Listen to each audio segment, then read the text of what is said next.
tardiness today. Thanks for being here. Another packed room. It's good to see. We'll begin with a scheduling update today. President Trump will commemorate the 24th anniversary of 9/11 on Thursday with a visit to the Pentagon Memorial in the morning, followed by an appearance at the New York Yankees game at Yankee Stadium in the Bronx on Thursday evening. Next week, as you all know, the President and the First Lady will depart for their historic state visit to the United Kingdom on Tuesday, and they return to Washington on Thursday. Today, I would like to address the tragedy that has not received nearly enough media attention, the brutal murder of Irina Zarutska. Here are the facts that many outlets have shamefully and intentionally failed to report until President Trump drew attention to it. On August 22nd, Irina Zarutska was stabbed to death on the rail system in Charlotte, North Carolina, by a savage career criminal. This is a public transportation system that many in the area use every single day to go to school and work. Irina was on the train that night traveling home from her job at a pizzeria, still in uniform from her shift. This beautiful, innocent 23-year-old young woman was a Ukrainian refugee who had recently fled her country for a chance at a safer life and a promising new beginning here in the United States of America. But tragically, a public transportation system in a major American city was more dangerous than the active war zone that she left. The president and the entire White House are praying for her family and friends during this unimaginably difficult time. But while we extend our thoughts and prayers, we must also seek justice for this crime and call attention to this heinous incident. Surveillance video of the killing was finally released to the public this past Friday. It shows the alleged killer, DeCarlos Brown Jr., pull out a knife, get up from his seat behind Irina, and prepare to thrust a blade into her neck before the released footage gets cut. This is pure evil on full display. The most enraging and unacceptable part of this story is that her death was entirely preventable. DeCarlos Brown never should have been on that train that night. In fact, he should have been behind bars. DeCarlos Brown has been charged with crimes no fewer than 14 times, dating back to 2011. Including for armed robbery, felony larceny, breaking and entering, and shoplifting. Brown had previously served 5 years in prison for a robbery with a deadly weapon charge, and he had also forfeited bonds 3 different times, twice in 2014 and once in 2023. Despite all of this past documented criminal history, when Brown was arrested yet again in January of this past year, a Democrat judge, who I will add was a strong supporter of former Vice President Kamala Harris, released this insane criminal once again without requiring him to pay any bail. He simply had to sign a written promise to return for his court hearing.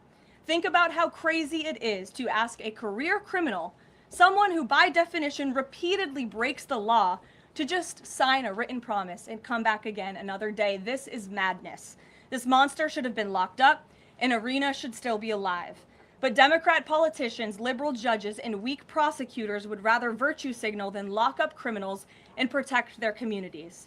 And perhaps most shamefully of all, the majority of the media, many outlets in this room, decided that her murder was not worth reporting on originally because it does not fit a preferred narrative. Many of the journalists in this room spilled plenty of ink trying to smear Daniel Penny for defending a subway car from a deranged lunatic in New York City, but none of those same reporters lift a finger to write stories about an actual murderer. Here's the truth that every American must know. Too many innocent people across the country continue to pay the price of the failed experiment known as cashless bail that has been championed by the Democrat Party for years. All the way back in 2020, North Carolina's then Democrat Governor Roy Cooper established a so-called task force for racial equity and criminal justice. Sounds nice, but it's not. That task force was co-authored by then Attorney General and current Democrat Governor Josh Stein. It recommended, quote, reimagining public safety to, quote, promote diversion and other alternatives to arrest. It also advised to de-emphasize some felony crimes, prioritize, quote, restorative justice, and eliminate cash bail. Democrats in North Carolina and nationwide are consumed with pushing a woke, soft on crime agenda, no matter how many innocent Americans suffer as a result. Instead of aggressively prosecuting and locking up violent criminals, the Democrat-backed cashless bail approach lets these criminals roam free in our country to offend again and again. These reckless policies have turned too many of American cities into hunting grounds for career criminals who mock our justice system, drain law enforcement resources, and wreak havoc on law-abiding citizens. Enough is enough, and that is why President Trump is doing everything in his power by taking action to undo these absurd policies. The president recently signed a powerful executive order directing the AG to submit a list of states and local jurisdictions with cashless bail policies so that the Trump administration may identify federal funds that are being provided to these states and can potentially be suspended or terminated. President Trump firmly believes that to maintain order in public safety, we must incarcerate individuals whose pending criminal charges or criminal history demonstrate a clear, ongoing risk to civil society. This is a common sense and sensible approach that the vast majority of Americans agree with, and it's time for the Democrat Party to get on board with what is right. When these criminals are caught, they must be prosecuted to the fullest extent of the law and be sent to prison, where they can no longer terrorize our streets. This is the mandate the American people delivered to President Trump, and it's a mandate he intends to fulfill. Staying on the topic of public safety, new preliminary data released today by Customs and Border Protection in August shows that President Trump has delivered the most secure border in American history. For the fourth straight month, 0 illegal aliens were released into the United States by CBP. Nationwide encounters are down 93%, below the peak of the Biden administration. Border Patrol apprehensions on the southwest border in the entire month of August were less than what was apprehended in 4 days in August 2024 under the Biden administration. President Trump has ended disastrous Biden illegal alien invasion, and he sealed our border in record time, keeping this central promise he made to the American public. With that, I will take your questions. Here in our new media seat today, we have Michael Schellenberger, who is the founder of Public News with nearly 2 million readers and subscribers. Michael, thank you for being here today. Thank you. And why don't you kick us off? Sure. Thank you for making space for new media. Nice to meet all of you. It's great to be here. I want to see if you could give some insight into whether the president is considering additional measures against Europe and Brazil, not just for censorship, but also for preventing political candidates from actually competing in elections. We've now seen in Romania, France, and now Germany with Joachim Paul, efforts to basically just prevent candidates from being able to compete in elections. The president has shown some concern around President Bolsonaro, who's being prevented from running. All of this is coming in the context of increased censorship of online platforms, of American platforms, and efforts to censor Americans. I'm personally being investigated under criminal investigation with my Brazilian colleagues for publishing the Twitter Files Brazil. We're very grateful that the president has imposed Magnitsky sanctions on the judge. Is the president considering additional actions, given that it appears that they're going to end up with a conviction against President Bolsonaro, preventing him from running? Is he considering doing anything about this crackdown in Europe? I mean, it's shocking to see Joachim Paul, this mayoral candidate in Germany, the criminal indictment against him cites him, quote, saying that he loves the Lord of the Rings as reason why he's an extremist and shouldn't be able to run. So I just wonder if you could speak to that. And again, I'm grateful to be here. Nice to meet you all. And I'm grateful for what the Trump administration has done to push for free speech abroad. Well, thanks for being here, Michael. We appreciate it. Freedom of speech is arguably the most important issue of our time. It is enshrined in our Constitution, and the president believes in it strongly. He himself faced censorship in his road back to this beautiful Oval Office here in Washington, D.C., so he takes this very seriously, as does, I know, the Vice President of the United States and the entire Trump administration, which is why we have taken significant action with regards to Brazil in the form of both sanctions and also leveraging the use of tariffs to ensure that countries around the world are not punishing their citizens in this way. And at the same time, the president is, while he's leveraging the United States to safeguard our interests abroad, he's also making sure that freedom of speech remains here in the United States of America. So I don't have any additional actions to preview for you today, but I can tell you this is a priority for the administration, and the president is unafraid to use the economic might, the military might of the United States of America to protect free speech around the world. Quick follow-up to that? Sure. Quick follow-up, which is just, there was a Reuters story saying that the Trump administration was looking at this Europe-U.S. trade deal as one of the sticking points, this issue of the censorship not just of U.S. platforms, of Americans. Do you have any updates on how those trade talks are going? And I also wonder if the president is concerned about NATO membership. NATO membership requires that you be a democracy and you have free speech. Is it possible that some of these actions that we've seen in Romania, France, and Germany would disqualify those countries from being in NATO after this? I have not heard the president discuss NATO membership in regards to this issue in particular, but I have heard him discuss the issue of free speech and the importance of free speech with foreign leaders around the world, including the Prime Minister of the United Kingdom. When we were in Scotland, the president brought this up and how important it is for the Prime Minister to protect free speech in the UK and in various conversations with other world leaders. So he brings it up, and I think the entire world knows that this is a priority for the President of the United States. Gabe. Thank you, Caroline. Regarding the Israeli strike in Doha, how much time or how much of a heads up did the U.S. get, and does the president support the strike? Sure. Well, I have a statement to read for all of you with respect to the Israeli strike in Doha, and here it is. This morning, the Trump administration was notified by the United States military that as Israel was attacking Hamas, which very unfortunately was located in a section of Doha, the capital of Qatar. Unilaterally bombing inside Qatar, a sovereign nation and close ally of the United States that is working very hard and bravely taking risks with us to broker peace, does not advance Israel or America's goals. However, eliminating Hamas, who have profited off the misery of those living in Gaza, is a worthy goal. President Trump immediately directed Special Envoy Witkoff to inform the Qataris of the impending attack, which he did.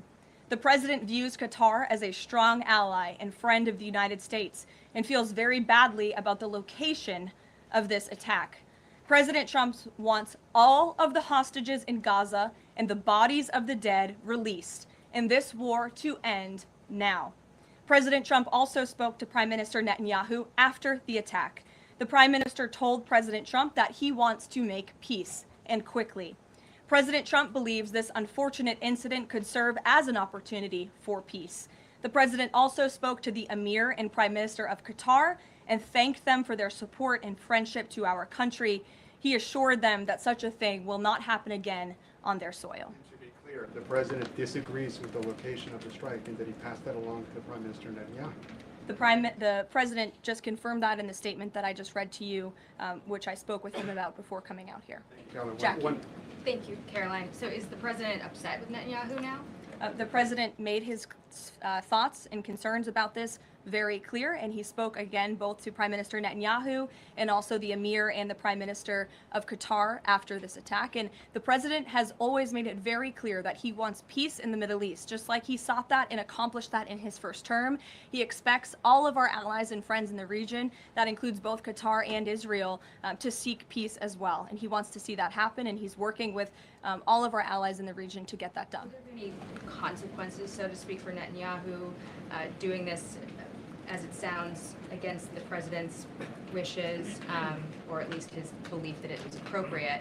Is there going to be any directive from the president to Netanyahu in terms of what's allowed in the future? And also, is there any concern this could jeopardize the Abraham Accords?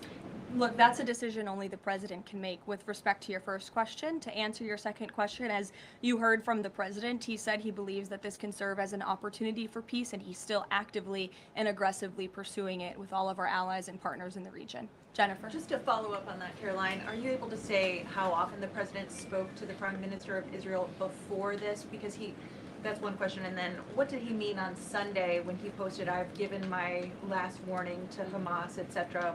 He wasn't talking about this strike on Doha? No, he was not. As I told you, the Trump administration was notified by the United States military that Israel was attacking Hamas, and the president spoke to the Prime Minister after the attack, as well as, again, the Emir and the Prime Minister of Qatar. And I know Secretary Rubio and Special Envoy Witkoff were present for that call with the Qataris as well. Reagan. Thanks, Caroline. I have two questions for you on the crime crackdown. Sure. Democrats have tried to argue that red states have higher crime rates while overlooking problems of high crime in blue cities. I'm wondering if the president would consider working with red state governors to fix high crime in blue cities like in Memphis, Tennessee. So first of all, I want to get to the premise of your question, Reagan, which is being pushed by Democrats, that there is crime in red states. Of course, there is crime in all states, but the crime in these cities is all in cities that are run by Democrats. If you look at the list of the top 20 high crime cities in the United States, every single one, with the exception of one in Louisiana, is run by a Democrat. And these Democrats have supported the same policies that I spoke about at the beginning of this briefing, like cashless bail. If you look at a red state, Mississippi, but a Democrat-run city in that state, Jackson, in 2019, Jackson, Mississippi eliminated cash bail for virtually all misdemeanor cases. And while Jackson is not formally a sanctuary city, the state of Mississippi formally banned sanctuary cities, and this city has acted as a de facto sanctuary city for criminals and illegal aliens since 2017. Same thing, Birmingham, Alabama, a Democrat-run city in a red state. In 2017, the Birmingham City Council unanimously passed a resolution, quote, committing to establish sanctuary policies. So if you actually look at the facts from these Democrat-run cities, these are cities that are run by Democrats and by by members of the Democrat Party. These are blue cities, and they have all supported these disastrous policies which allow repeated career criminals back onto the streets to further commit acts of violence. And so to answer your question, yes, the president wants to work with anyone across this country who wants to end these horrible policies and to bring law and order to our streets. And I think that is proven by his tremendous cooperation with the mayor of Washington, D.C. and our nation's capital. And just look at the results of that. And I do have some updates for you on the D.C. crime crackdown if anyone is interested. There have been a total of 2,177 arrests made since the start of the operation on August 7th. Just last night, there were 57 arrests made in Washington, D.C. Of the 57 arrests, there were 14 illegal aliens who were arrested, many of whom had prior criminal histories. And other arrests just last night in our nation's capital, so you all can be very grateful for this. Our great men and women of law enforcement, both federal and local, working together as they should, made an arrest on a warrant for assault with the intent to kill. The subject shot 2 adult males after an altercation. They made an arrest on a warrant for an armed carjacking. The subject assaulted an adult male in the face with a firearm and then took his keys. We also made an arrest on a warrant for simple assault and the destruction of property and subsequently charged with second-degree theft. Last night in D.C., there was an arrest for possession of a controlled substance with second-degree theft. There was an arrest for possession of a controlled substance with the intent to distribute that subject. The person is also a subject of interest in a homicide and a carjacking. Last night in D.C., we also arrested a felon in possession of a firearm who was carrying that firearm without a license. So these are the career criminals. These are the bad guys that we are picking up in Washington, D.C. every day. The president would love to do this in every Democrat-run city across the country, and he hopes that more Democrats will call the White House to allow us to help them. One more that's DC specific. Congress is poised to not extend Trump's federalization of the DC police. Mayor Bowser signed an executive order formalizing cooperation with federal forces. You just mentioned all the success that the operation has had. Does the White House believe that the Mayor Bowser's action is enough to continue the crime crackdown? We are very grateful for the mayor's cooperation in this effort, and we look forward to continuing to work with her and the Metropolitan Police Department. Bloomberg. Thanks, Caroline. The president says, he plans to speak with Putin soon. Can we expect a phone call between the two leaders this week? I don't have any phone calls to read out between you, the president, and any other foreign leaders. Ed. Thanks, Carolyn. I want to ask about the benchmark revisions that came out. If you look at the revisions between March of 2024 and March of 2025, and you do a little math, it averages out to 73,000 jobs roughly per month added to the economy, less than what was thought. When can we expect the Trump administration, now that their policies are rolling out, for that increase, that average to increase? Well, let me just say something about the revisions that came out this morning. And this was one of the biggest revisions in absolute terms in decades. And the benchmark year, March 2024 to 2025, shows that the job growth was vastly weaker during the Biden administration than ever previously reported. Between this revision and last year's, job growth was actually overstated by approximately 2 million jobs. And the Biden administration stood up here and vouched for that data and told you that data was real. And when President Trump calls into question the veracity of that data, like he did before he took the oath of office and even now as president of the United States, States, he was ridiculed for that. And turns out this revision proves two things. Number one, the president was right. And this is why we need new leadership at the Fed. And this makes it very clear that President Trump inherited a much worse economy by the Biden administration than ever reported. And it also proves that the Federal Reserve is holding our monetary policy far too restrictive. Interest rates are too high. The Fed needs to cut the rates because of the mess that we inherited from the Biden administration. Time frame. The president has said a year. Secretary Bessent said maybe the fourth quarter. When can we expect these numbers to increase? Well, first, we need accurate numbers. We need truthful and honest data, which is why the president took the monumental step to try and appoint and confirm new leadership at the BLS so we can have data that we can actually rely on. And that's what the president is doing, and we hope that his nominee will soon be confirmed. Charlie. You addressed the crime of Irina Zurika, and the president has done a lot to deliver justice for victims of crimes like that horrific stabbing.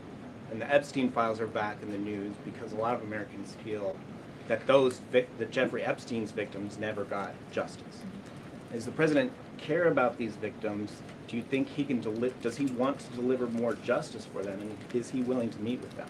The president cares about victims of all crimes, and that's why Republicans in the Trump Department of Justice have done more in terms of transparency when it comes to the Epstein case than any prior administration. And why are the Democrats all of a sudden caring about this? It's because they are desperately trying to concoct a hoax to smear the president of the United States. We have seen this time and time again. Ro Khanna and all of these other Democrats, they could have cared about those victims 4 years ago when Joe Biden was in office. They could have pushed for transparency then. Unfortunately, the Democrats are using victims as political pawns to try to smear and to push a hoax against the president of the United States. And I will get you numbers on the amount of child predators that this administration and this FBI and this Department of Justice have locked up under President Trump's leadership. We have done more than any president to protect victims of crime, especially disgusting, heinous sexual crimes. And that includes the deportation of illegal aliens who are perpetrating these crimes against innocent victims in our country right now today. And that remains a top priority for this administration. Does the president, will he meet with the victims? On the Doha strikes, did the president speak with Netanyahu before they were carried out? Did he urge him to not go through with it, or did they only speak afterwards? Again, I read you a statement. The Trump administration was notified by the United States military that Israel was attacking Hamas. The president directed his special envoy Witkoff to immediately call the Qataris. And after the attack, he spoke to Prime Minister Netanyahu. Behind you. Thank you. Go ahead. About the Epstein case, would the White House support a professional handwriting expert review of the document released yesterday to prove that it's not the president's signature? Sure, we would support that. And in fact, I have already seen many forensic analysts of signatures coming out. I believe it was the Daily Signal that published a piece with 3 separate signature analysts who said that this absolutely was not the president's authentic signature. And we have maintained that position all along. The president did not write this letter. He did not sign this letter. And that's why the president's external legal team is aggressively pursuing litigation against the Wall Street Journal, and they will continue to. Christian. Thanks, Caroline. Following up on Ed, now that we have these revised jobs numbers, is the president concerned at all that price spikes, stemming from his tariffs through the end of the year might actually be driving the country towards a depression or a recession? What I'm asking is he committed to these policies now that we know how faulty the jobs data was? The president is committed to his policies because his policies are working, Christian. And there have been a lot of people fear-mongering about inflation in this room, but it just has not come to fruition. On a monthly basis, CPI inflation has now come in at or below the market's expectation for 6 consecutive months, every month that President Trump has been in office. Overall, inflation has run at a 1.9% average pace in the president's first 6 months in office. I would have told all of you that in January, you would not have believed me, but those are the facts and those are the numbers. And we also see many other positive signs in economic indicators like real GDP. In the second quarter, it was revised up to 3.3%. That beat the market's expectation. We know there's a capital spending boom right now, which we know is one of the greatest economic indicators of job growth. We know wages are increasing at a far faster pace than they were under the previous administration. We see productivity in the second quarter was also revised up to a strong 3.3%. In total industrial production, factory output also surged. All of this means the economy is moving, people are working, people are spending money. You look at consumer spending, that is also ticking up and in the right direction. And a large part, it's because of the incredible work the president has done in terms of energy and unlocking our energy dominance in this country. Again, these jobs, the numbers from the BLS today prove that the economy was an absolute mess, and we are working every single day to fix it, and all of those indicators I just read for you are positive sign of what is to come. Just one more quickly on Sure, trade, Danny.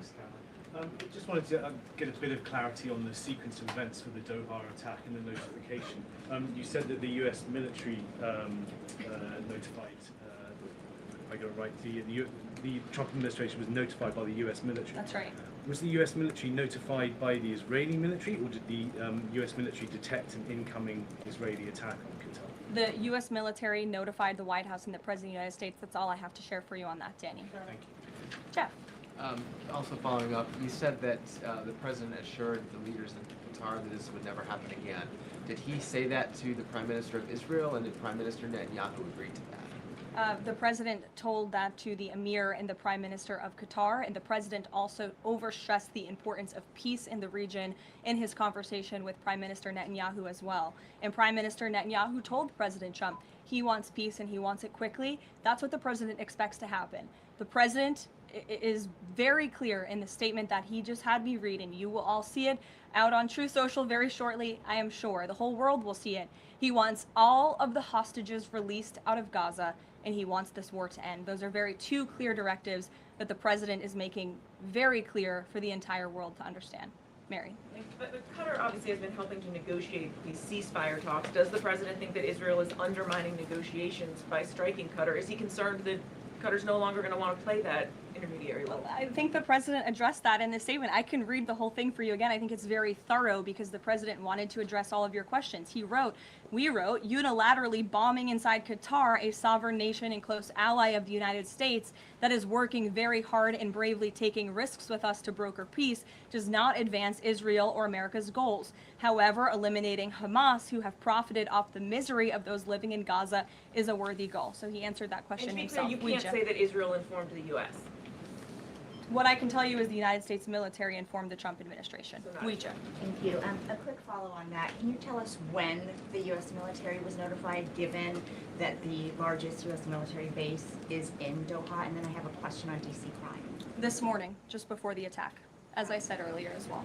Okay, thank you. And yesterday, the president spoke about D.C. crime and talked about how there was virtually none. And then he expressed frustration about things that take place in the home they call crime. He said, they'll do anything they can to find something. If a man has a little fight with the wife, they say this is crime. See, now I can't claim 100%. Exactly what crimes was the president referring to? He wasn't referring to crimes. That's exactly the point he was making, Ouija. What the president is saying is that these crimes will be made up and reported as a crime to undermine the great work that the federal task force is doing to reduce crime in Washington, D.C. And I think the president has every reason to believe that, given the efforts of many reporters in this room who actively seek to undermine the president and what he's doing in our nation's capital. We all know that deep inside you all agree with this because you all live here, and I'm sure you are very grateful for the administration's efforts to make the city, which we all reside in, much safer for ourselves and our families. Michael. Thank you, Caroline. Florida Congressman Randy Fine is calling for judges to face consequences if the violent repeat offenders they release go on to commit new crimes. Is that something the president supports? It's not something I've heard the president discuss. You can ask him yourself next time you have the opportunity to. How's that? Caroline, one more question. On Thursday, President Trump will head to the Pentagon and also to New York City in honor of the 24th anniversary of 9/11. Has the president expressed any interest on creating or having congressmen create a new 9/11 commission to answer some of the ongoing questions many Americans have about that day? I, again, have not heard the president discuss that. You're welcome to ask him yourself, but I do know he very much looks forward to going to both the Pentagon and the Yankees game in New York City on Thursday to commemorate the 24th anniversary. As you know, the president is a New Yorker at heart. He loves the city very much. It is his home, and you'll hear more about that on Thursday when the president speaks on this himself. Kelly. Caroline, thank you. I wanted to ask you a question about the president speaking yesterday before the Religious Liberty Commission. As you know, he's created the White House Faith Office, the Task Force on Anti-Christian Bias, and yesterday he talked about the importance of the Bible in America and the importance of prayer in America. Some people have criticized him for that in stating that he's espousing Christian nationalism. Yet the president has called on the American people to band together in praying for this nation for people of all faiths. How important is that to the Trump administration, and are there guidelines for implementing that? Well, last time I checked, it's not just Christians who pray, it's people of all faith who pray, and that's what the president wants to protect, the religious freedom for Americans of all faith. And he spoke about that yesterday, and that's why he was very proud and excited to announce this new initiative, Pray America, encouraging all Americans to pray for our country and the goodness of our country leading up to America's 250th birthday next year. Why don't we take some from the sides? Elizabeth, go ahead. Thank you, Caroline. I have two questions. Sure. First, on prayer again. Is the Trump administration looking for the forthcoming prayer guidelines to challenge existing court precedent on the right to pray in public schools? Well, the president spoke about that yesterday, and some of the changes we are making to ensure that the religious liberties of America's students and our youth are respected in public schools. In fact, he had a young student and invited him on stage to share his story about how when this young boy spoke about biological and biblical truth in his classroom, he faced consequences for that, and how Americans of faith should not be facing consequences for expressing their religious freedom and their religious views. Not in any public school in America should that be happening. You heard the president talk about that yesterday. Sure. Caroline, thank you so much. Regarding Israel attacking Doha, beside a phone call, what was President Trump's involvement in the attack, if any? Look, I don't have anything more to read out for you on this other than the very lengthy and thorough statement that I have shared repeatedly now. Sure. Go ahead. Thank you. After the Supreme Court ruling yesterday on the ICE raids in Los Angeles, some, particularly non-white U.S. citizens, are saying that they're going to begin carrying their U.S. passports with them at all times. What is the White House's response to Americans who are concerned about being swept up, as others have been already, in these enforcement actions? They should not be concerned because this administration is focused on the detention and deportation of illegal alien criminals who broke our nation's immigration laws. And the Supreme Court upheld the Trump administration's right to stop individuals in Los Angeles to briefly question them regarding their legal status because the law allows this, and this has been the practice of the federal government for decades. And the Immigration and Nationality Act states that immigration officers can briefly stop an individual to question them about their immigration status if the officer has reasonable suspicion that the individual is illegally present in the United States. And reasonable suspicion is not just based on race, it's based on a totality of the circumstances to review. And I will tell you, I spoke to our border czar about this morning.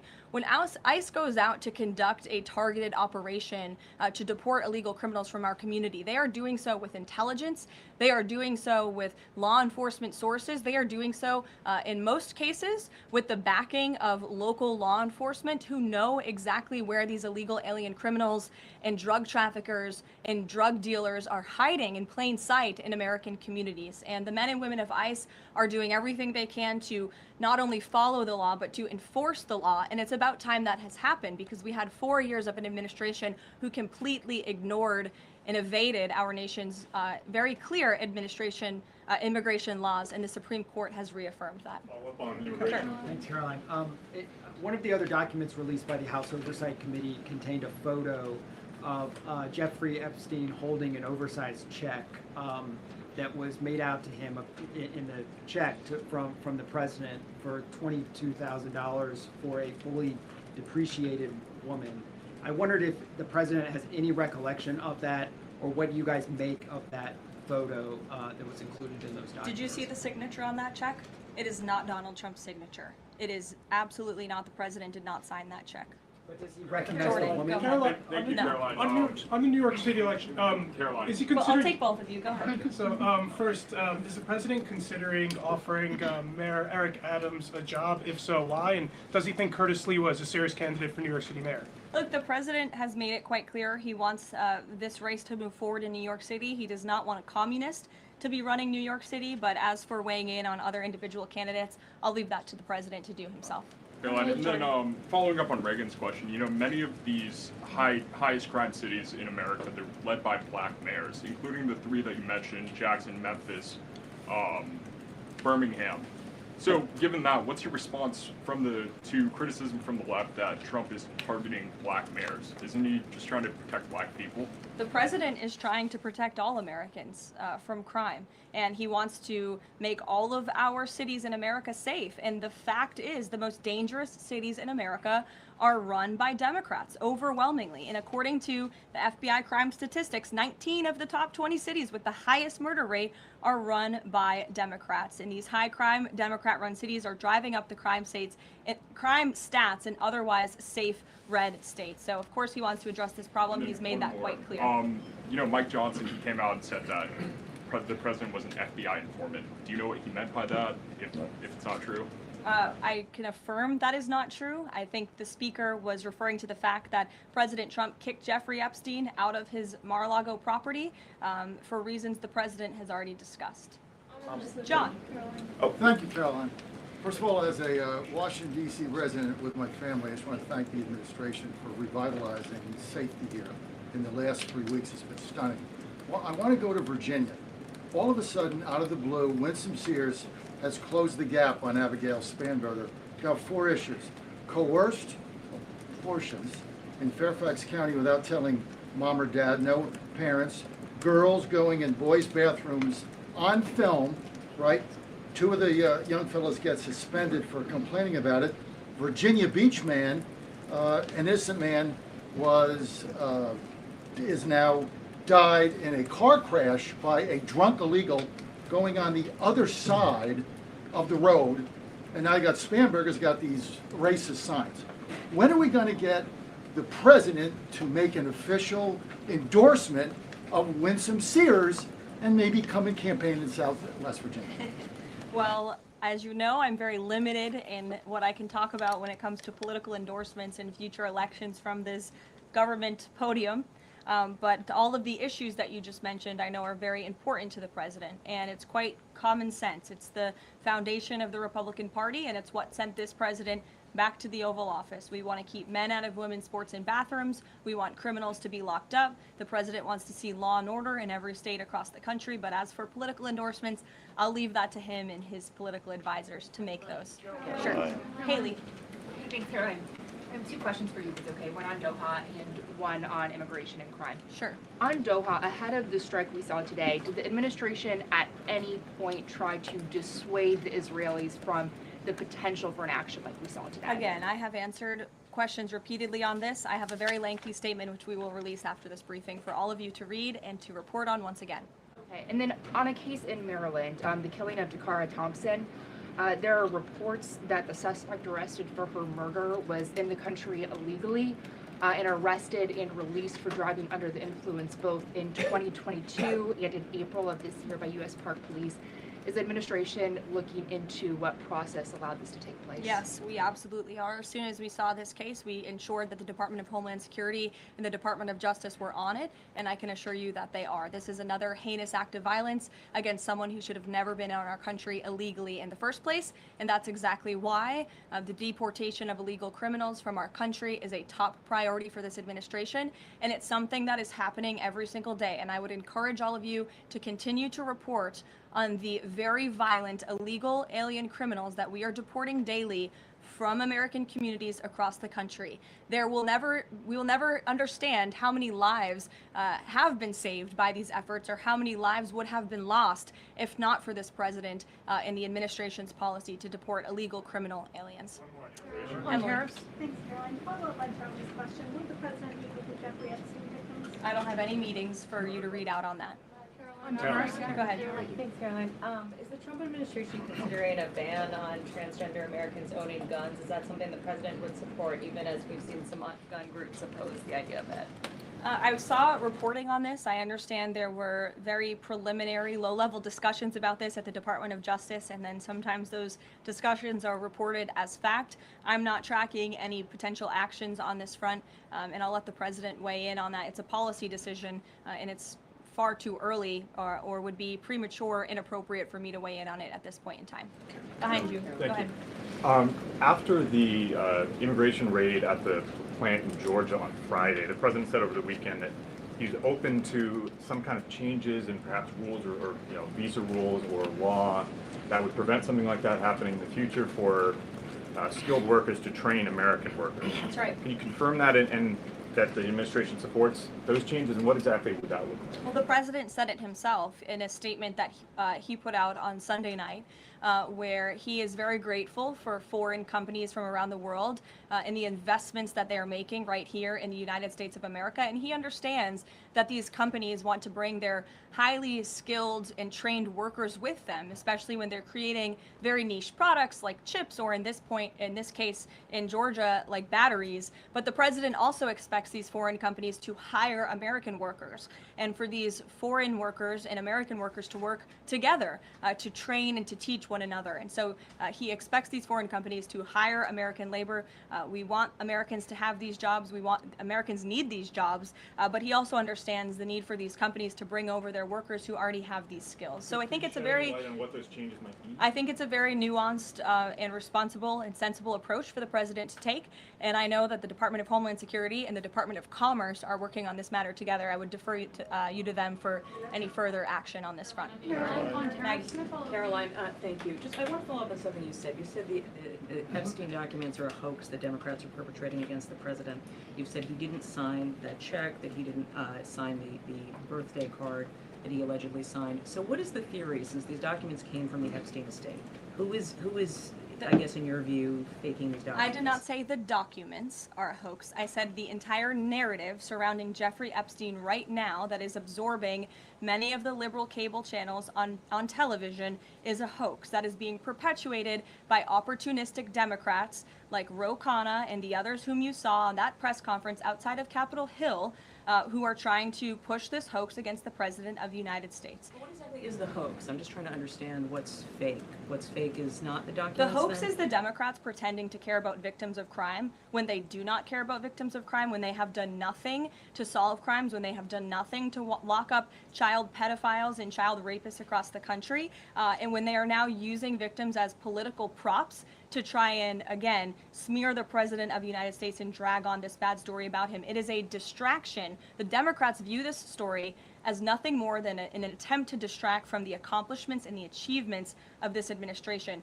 And that is what we mean when we call it a hoax. If he didn't sign these, if you said he didn't sign the birthday card, he didn't do this, he also didn't do the check, those were in documents from the estate. So what is the working theory as to why he's in them? The president has one of the most famous signatures in the world, and he has for many, many years. You know that, Maggie, you've covered him for a long time, long before he assumed this office when he was a businessman in New York. The president did not write that letter. He did not sign those documents. He maintains that position, and that position will be argued in court by his lawyers. The president is very confident he is going to win this case. Deanna.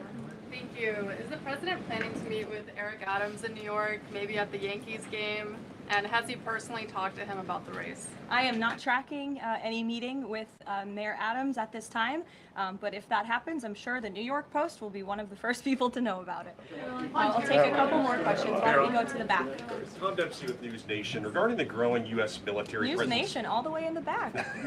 regarding the U.S. military, the growing U.S. military presence in the Caribbean, when asked directly about possible future military action, President Trump responded, "You're going to find out." What can the U.S. public expect of that situation moving forward, and what sort of ongoing threat does Trendejo Agra? I think it would be very unwise of me to preview what the president meant from this podium. But I think with the heart of what the president was saying, I know what the heart of what the president was saying and this administration believes, is that the regime in Venezuela is illegitimate.